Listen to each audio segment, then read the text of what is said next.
Hi!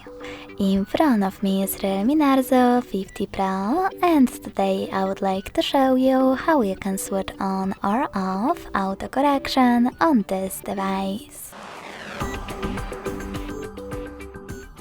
First of all, go into Settings and scroll down to access additional settings. Then click on Keyboard and Input Method, Manage Keyboards, and Gbird.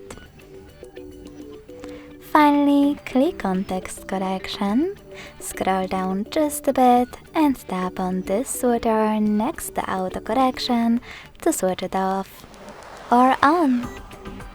Thanks so much for watching. If you enjoyed this video, smash that like button, comment, and subscribe.